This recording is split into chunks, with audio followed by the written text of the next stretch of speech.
Assalamualaikum warahmatullahi wabarakatuh. Alhamdulillahi robbil alamin. Segala puji bagi Allah subhanahu wa ta'ala yang telah memberikan kita nikmat iman, Islam, dan kesempatan untuk kembali bertemu dengan bulan Ramadan. Shalawat serta salam semoga senantiasa tercurah kepada junjungan kita, Nabi Muhammad Sallallahu Alaihi Wasallam, kepada keluarga beliau, para sahabat, serta seluruh umatnya hingga akhir zaman. Sahabat muslim yang berbahagia, puasa Ramadan merupakan kewajiban bagi setiap muslim yang balik, berakal, dan mampu. Namun, Islam adalah agama yang penuh rahmat dan kemudahan. Allah tidak pernah membebani hambanya di luar kemampuan mereka. Karena itu, dalam kondisi tertentu, seseorang diperbolehkan untuk tidak berpuasa di bulan Ramadan dan menggantinya di hari lain. Inilah yang dikenal dengan istilah qada puasa. Allah berfirman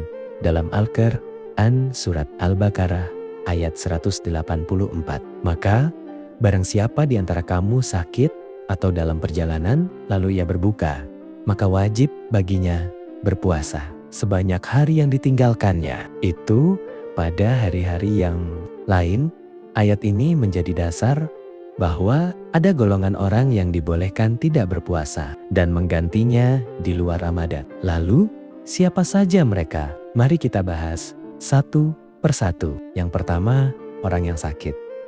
Sakit yang dimaksud di sini adalah sakit yang apabila ia berpuasa justru akan memperparah kondisi, memperlambat kesembuhan, atau menimbulkan mudarat yang nyata. Misalnya, demam tinggi, infeksi berat, pasca operasi, sakit yang membuat tubuh sangat lemah. Dalam kondisi seperti ini, Islam tidak memaksa seseorang untuk tetap berpuasa. Justru menjaga kesehatan adalah bagian dari syariat. Namun, perlu diingat, sakit terbagi dua, yaitu sakit yang masih ada harapan sembuh. Orang seperti ini wajib mengqada puasanya setelah sembuh. Dan sakit kronis yang tidak ada harapan sembuh. Untuk kondisi ini, para ulama menjelaskan bahwa orang tersebut tidak wajib qada, tetapi wajib membayar fidyah. Jadi, jika seseorang hanya sakit sementara seperti flu berat saat Ramadan, maka setelah sembuh, ia harus mengganti puasanya di hari lain. Yang kedua, musafir yaitu orang yang bepergian jauh. Islam memberikan keringanan bagi musafir karena perjalanan seringkali melelahkan dan penuh kesulitan. Jika seseorang melakukan safar yang memenuhi syarat syar'i, maka ia boleh tetap berpuasa jika mampu, atau berbuka dan mengqada di hari lain. Keduanya diperbolehkan. Para sahabat Nabi pun pernah mengalami hal ini dalam suatu perjalanan. Sebagian mereka berpuasa dan sebagian berbuka, dan Nabi tidak mencela salah satunya. Namun, yang perlu diperhatikan adalah jika puasa memberatkan, berbuka lebih utama, dan jika puasa tidak memberatkan, boleh tetap berpuasa. Setelah safarnya selesai, musafir yang berbuka wajib mengganti puasa yang ditinggalkan. Yang ketiga, wanita haid dan nifas. Ini adalah ketentuan yang sudah sangat jelas dalam syariat. Wanita yang haid atau nifas haram berpuasa saat itu. Bahkan, jika ia tetap berpuasa, puasanya tidak sah. Namun, Islam tetap menjaga keseimbangan. Karena itu, mereka tidak berdosa meninggalkan puasa, tetapi wajib mengqada di hari lain setelah suci. Hal ini berdasarkan hadis dari Aisyah radhiyallahu anha. Ketika beliau ditanya, mengapa wanita haid mengqada puasa tetapi tidak mengqada salat? Beliau menjawab bahwa itulah yang diperintahkan kepada mereka di zaman Nabi. Ini menunjukkan betapa syariat Islam sangat memperhatikan kondisi fitrah wanita. Yang keempat, wanita hamil. Para ulama menjelaskan bahwa wanita hamil boleh tidak berpuasa jika ia khawatir membahayakan dirinya atau membahayakan janinnya. Misalnya, tubuh sangat lemah, risiko dehidrasi. Ada saran medis untuk tidak berpuasa. Riwayat kehamilan berisiko.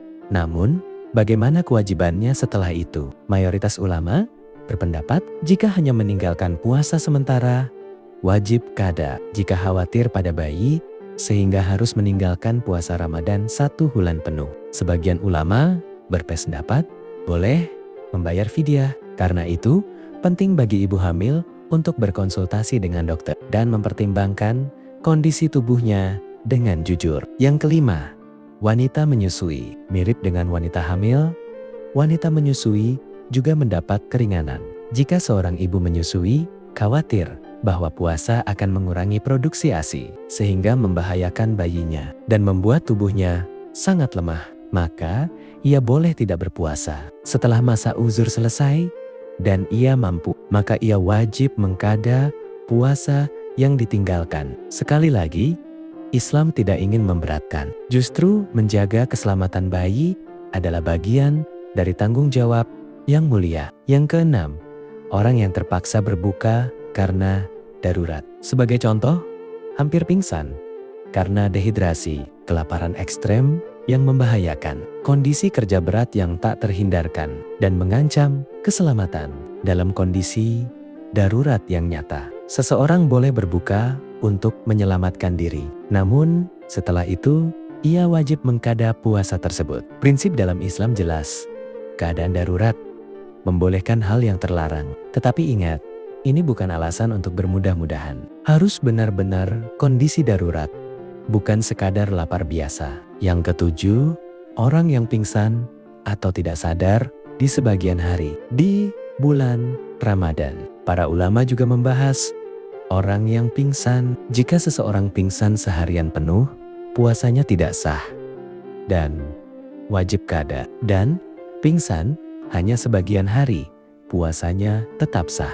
Namun, dalam praktiknya, orang yang pingsan penuh di siang hari Ramadan biasanya wajib mengganti puasanya. Sahabat muslim yang berbahagia, hikmah adanya qada puasa adalah menunjukkan bahwa Islam adalah agama yang penuh rahmat. Allah tidak menginginkan kesulitan bagi hambanya. Ibadah bukan untuk menyiksa, tetapi untuk mendekatkan diri kepada Allah dan melatih tanggung jawab. Walaupun diberi keringanan, tetap ada kewajiban mengganti. Ini mendidik kita agar tidak meremehkan ibadah. Kapan waktu mengqada puasa? Qada puasa boleh dilakukan kapan saja, setelah Ramadan hingga sebelum Ramadan berikutnya. Namun, yang lebih utama adalah disegerakan. Tidak ditunda tanpa alasan, dilakukan sebelum datang Ramadan berikutnya. Aisyah radhiyallahu anha pernah mengqada puasa di bulan Syaban, menunjukkan bahwa waktunya fleksibel, tetapi tetap harus ditunaikan. Agar mudah mengqada puasa dan tidak menumpuk adalah catat jumlah utang puasa sejak Ramadan. Segera qada setelah uzur hilang. Boleh dilakukan tidak berturut-turut. Pilih hari yang ringan, misalnya Senin Kamis.